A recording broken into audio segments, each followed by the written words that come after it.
Hello friend, तो कैसे हैं आप सब। उम्मीद है कि आप सब बहुत ही अच्छे होंगे और अच्छे से अपना पढ़ाई लिखाई कर रहे होंगे। तो आज की इस वीडियो में हम देखने वाले हैं क्लास 10th के सोशल साइंस के हिस्ट्री का पोर्शन हम करने वाले हैं, जिसमें कि चैप्टर 3 को हम कवर करने वाले हैं, हिंद चीन में राष्ट्रवादी आंदोलन।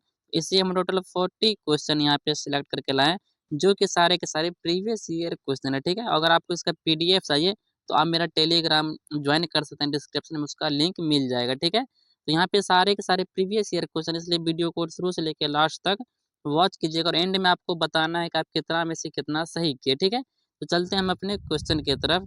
तो यहाँ पे हमारा क्वेश्चन है, फर्स्ट नंबर का क्वेश्चन बोल रहा है अंकोर वाट का मंदिर कहाँ स्थित है। तो आपको बताना है कि अंकोर वाट का मंदिर जो है कहाँ स्थित है। वियतनाम में है, लाओस में है, थाईलैंड में है, कंबोडिया में है। तो अंकोर वाट का जो मंदिर स्थित है कहाँ है, वो है कंबोडिया में। कहाँ है, कंबोडिया में। तो ऑप्शन डी आपका क्या हो जाएगा, राइट आंसर हो जाएगा। क्वेश्चन नंबर 2 है हमारे पास, हिंद चीन पहुंचने वाला प्रथम व्यापारी कौन है। ठीक है, तो ब्रितानी है, फ्रांसीसी है, डच है या फिर पुर्तगाली है। तो हिंद चीन पहुंचने वाला जो सर्वप्रथम व्यापारी था वो कौन था, पुर्तगाली था। कौन था, पुर्तगाली। तो ऑप्शन यहाँ पे हमारा सी क्या हो जाएगा, राइट आंसर हो जाएगा।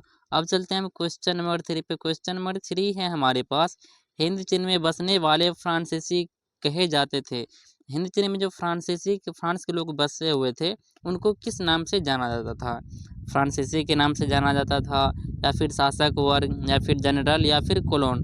तो हिंद चीन में जो बसने वाला कौन था, फ्रांसीसी, उसको कोलोन कहा जाता था। क्या बोला जाता था उसको, कोलोन के नाम से जाना जाता था। तो ऑप्शन यहाँ पे हमारा क्या हो जाएगा, सी राइट आंसर हो जाएगा। ठीक है, तो क्वेश्चन नंबर 4 है हमारे पास, नरोत्तम सिंघानिया कहाँ का शासक थे। तो नरोत्तम सिंघानिया कहाँ का शासक था, वियतनाम का था, लाओस का था, थाईलैंड का था, या फिर कंबोडिया का था।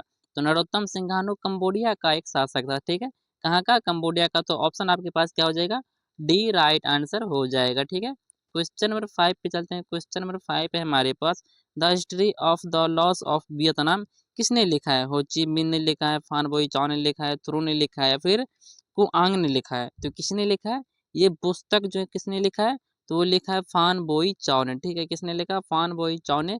तो ऑप्शन यहाँ पे हमारा क्या हो जाएगा, बी राइट आंसर हो जाएगा। क्वेश्चन नंबर 6 है हमारे पास, मार्च 1946, याद रखना डेट, मार्च 1946 में वियतनाम एवं फ्रांस के बीच, वियतनाम सॉरी हाँ फ्रांस एवं वियतनाम के बीच होने वाला समझौता किस नाम से जाना जाता है। तो उनको हम हनोई समझौता के नाम से जानते हैं। किस नाम से, हनोई समझौता। अगर आपसे पूछ दे कि हनोई समझौता कब हुआ था, तो मार्च 1946 में हुआ था। किसके बीच हुआ था, फ्रांस और वियतनाम के बीच हुआ था।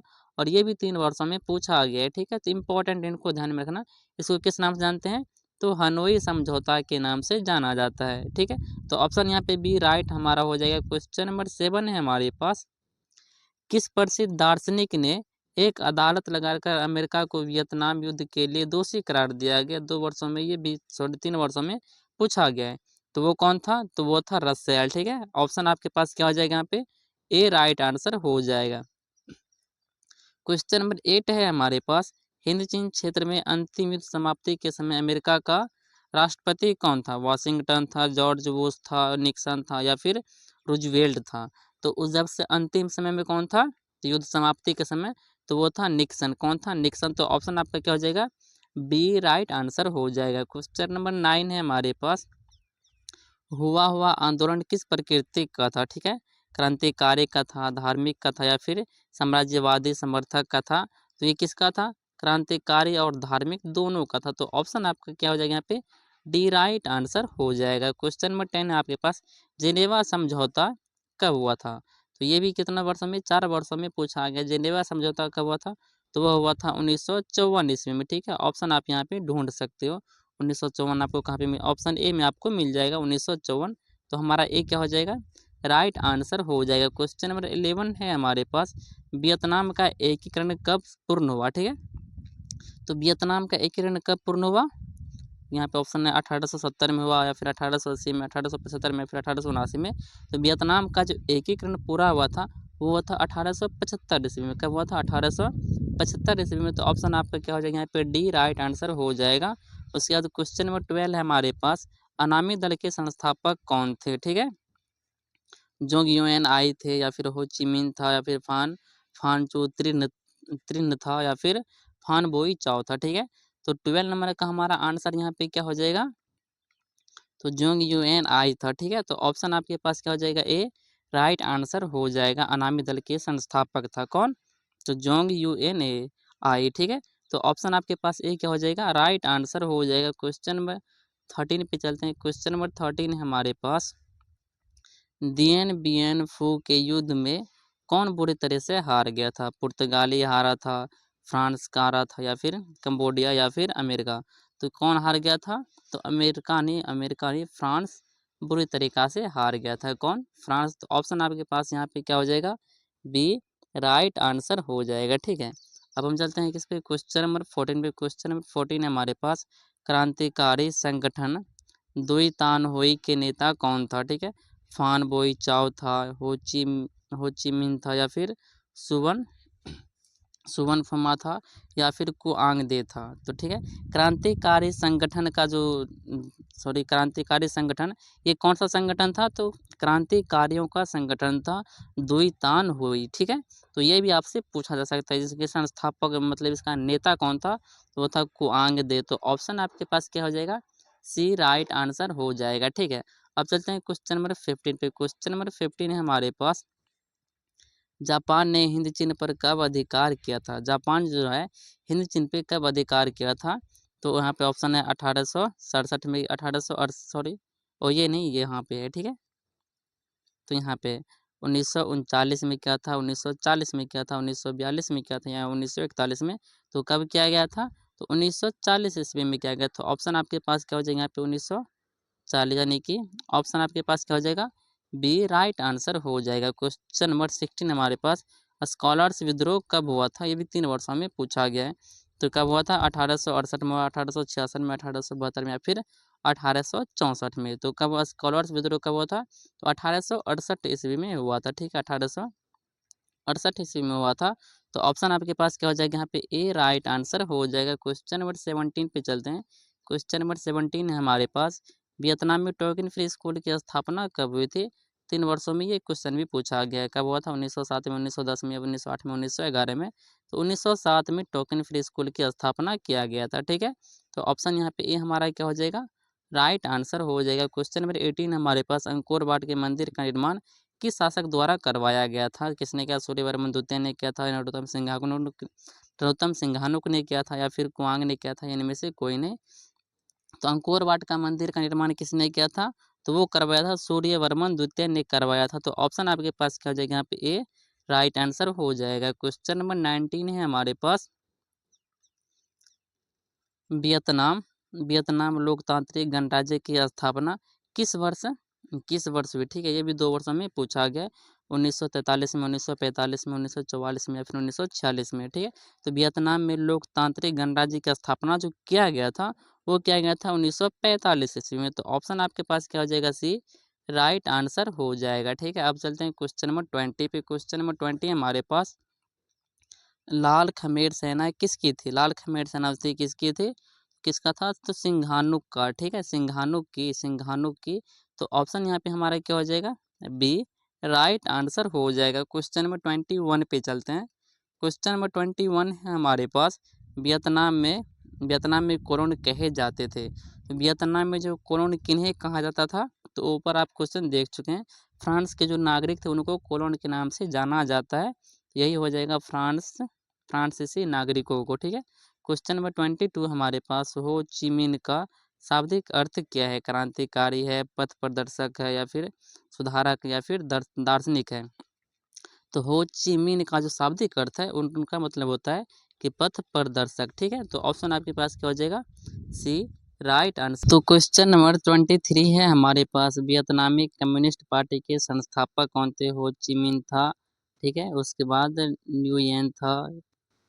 यहाँ पे यदि ऑप्शन के अनुसार देखें, तो शायद हमारा आंसर कौन सी वियतनामी कम्युनिस्ट पार्टी बने। तो वियतनामी कम्युनिस्ट के पार्टी जो संस्थापक थे, वो कौन था, हो ची मिन आपका आंसर हो जाएगा। ठीक है, ऑप्शन नहीं, क्या ऑप्शन ये हमारा राइट हो जाएगा।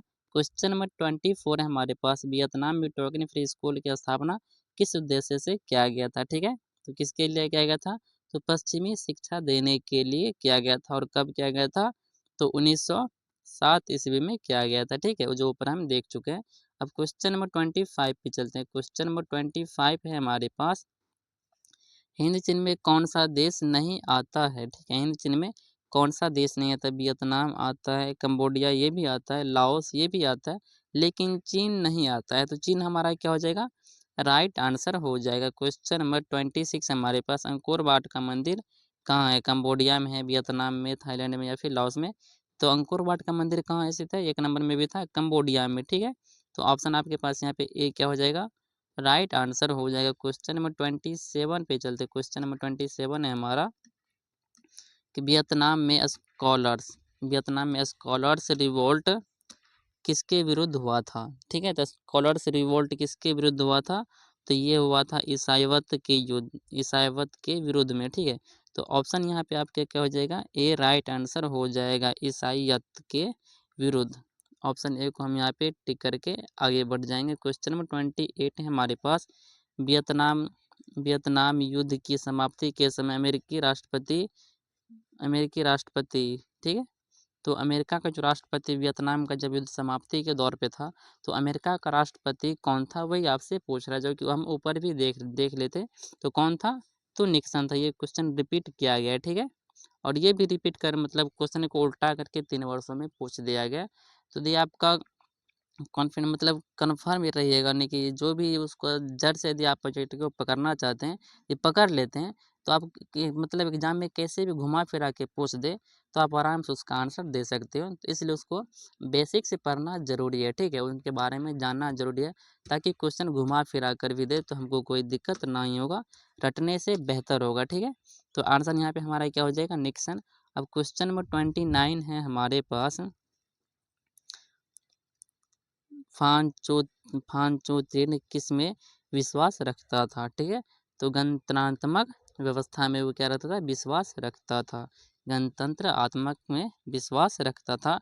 तो ऑप्शन यहाँ पे हमारा भी क्या हो जाएगा? राइट आंसर हो जाएगा। और ये क्या आपके लिए इम्पोर्टेंट है। अब क्वेश्चन नंबर 30 है हमारे पास, वियतनाम में रहने वाले फ्रांसीसी क्या कहे जाते हैं? क्वेश्चन 3 बार रिपीट हो चुका है। उनको हम किस नाम से जानते हैं? तो कोलोन के नाम से जानते हैं। तो ऑप्शन ए यहाँ पे क्या हो जाएगा? राइट हो जाएगा। क्वेश्चन नंबर 31 है हमारे पास, 31 है, हो ची मिन मार्ग किस देश से होकर गुजरती है, ठीक है। तो कंबोडिया से, लाओस से, वियतनाम से या सभी से, तो इन सभी से होके गुजरता है। तो हम डी को ऑप्शन को यहाँ पे टिक कर देंगे, ठीक है। ये भी 3 वर्षों में पूछा गया। क्वेश्चन नंबर 32 है हमारे पास, बाओ दाई कहाँ का शासक था, ठीक है। उत्तरी वियतनाम का, कंबोडिया का, या फिर दक्षिणी वियतनाम का, या फिर लाओस का? तो दक्षिणी वियतनाम का था, ठीक है। तो हमारा आंसर यहाँ पे क्या हो जाएगा? बी राइट आंसर हो जाएगा। क्वेश्चन नंबर 33 है हमारे पास, हिंद चीन में कौन सा राष्ट्र शामिल नहीं है? बेटे क्वेश्चन रिपीट किया गया ये भी। तो हिंद चीन में कौन सा राष्ट्र शामिल नहीं था? तो चीन नहीं था। तो ऑप्शन यहाँ पे हमारा क्या हो जाएगा? सी राइट आंसर हो जाएगा, ठीक है। कहीं पे राष्ट्र लिख देता है, कभी देश लिख देता है, तो राष्ट्र लिखे या फिर देश लिखे बात एक ही है, तो इनको ध्यान में आपको रखना है। वियतनाम में टोकन फ्री स्कूल का स्थापना 1907 में हुआ। क्वेश्चन ये भी क्या हुआ? रिपीट किया गया, ठीक है। 1907 आपका क्या हो जाएगा? आंसर हो जाएगा। क्वेश्चन नंबर 35 है हमारे पास, कंबोडिया की राजधानी कहाँ है? कंबोडिया की जो राजधानी है कहाँ है? हनोई है, बैंकॉक है, या फिर ओटावा है, या फिर ये क्या है? नोम पेन है। तो नोम पेन में उनका क्या है? राजधानी है कंबोडिया का। तो ऑप्शन हमारा क्या हो जाएगा? बी राइट आंसर हो जाएगा। क्वेश्चन नंबर 36 हमारे पास, संयुक्त वियतनाम का गठन किस वर्ष किया गया, ठीक है। तो कब किया गया? तो 1975 ईस्वी में किया गया था, 1975 ईस्वी में। तो ऑप्शन आपके पास यहाँ पे खो सकती है, ऑप्शन सी क्या हो जाएगा? राइट आंसर हो जाएगा। क्वेश्चन नंबर 37 है हमारे पास, हिंद चीन के दक्षिण में क्या है, ठीक है। तो हिंद चीन के दक्षिण में क्या है? लाल सागर है, काला सागर है, चीन सागर है, या फिर इनमें से कोई नहीं। तो दक्षिण का बात करें तो दक्षिण में क्या है? तो वो है चीन सागर, ठीक है। तो ऑप्शन यहाँ पे भी हमारा क्या हो जाएगा? राइट आंसर हो जाएगा। बाकी ये भी 3 वर्षों में पूछा गया है। क्वेश्चन नंबर 38 है हमारे पास, इंडो चाइना किस देश का उपनिवेश है, ठीक है। इंडो चाइना जो उपनिवेश किस देश का है? अमेरिका का, इंग्लैंड का, जापान का, या फिर फ्रांस का? तो वो कहाँ का है? तो वो है फ्रांस का, ठीक है। तो ऑप्शन यहाँ पे हमारा क्या हो जाएगा? बी राइट आंसर हो जाएगा। क्वेश्चन नंबर 39 पे चलते हैं। तो 39 का क्वेश्चन है हमारे पास, माइलेगांव सॉरी माइलेगांव की घटना कब हुई? घटना कहाँ हुई थी? लाओस में हुआ था, उत्तरी वियतनाम में, दक्षिणी वियतनाम में या फिर कंबोडिया में? तो कहाँ हुआ था? तो हुआ था दक्षिणी वियतनाम में। तो ऑप्शन आपके पास क्या हो जाएगा? बी राइट आंसर हो जाएगा। क्वेश्चन नंबर 40 है हमारे पास, फ्रेंच इंडो चाइना की स्थापना किस वर्ष की गई? ठीक है, तो कब किया गया था? 1802 में किया गया था, 1883 में किया गया था, फिर 1858 में या फिर 1887 में? तो 1887 में किया गया था। ठीक है, तो ऑप्शन आपके पास यहाँ पे क्या हो जाएगा? डी राइट आंसर हो जाएगा। इसमें टोटल कितना क्वेश्चन देखे हैं? 40 क्वेश्चन देखे हैं, जो कि सारे के सारे क्या है? प्रीवियस ईयर क्वेश्चन है। ठीक है, तो यहाँ पे जो भी क्वेश्चन हम करवाएं सारे के सारे प्रीवियस ईयर क्वेश्चन क्या होते हैं? इंपॉर्टेंट होते हैं। कई बार रिपीट आप यहाँ पे खुद देख सकते हो, यहाँ पे देखो रिपीट हो चुके हैं।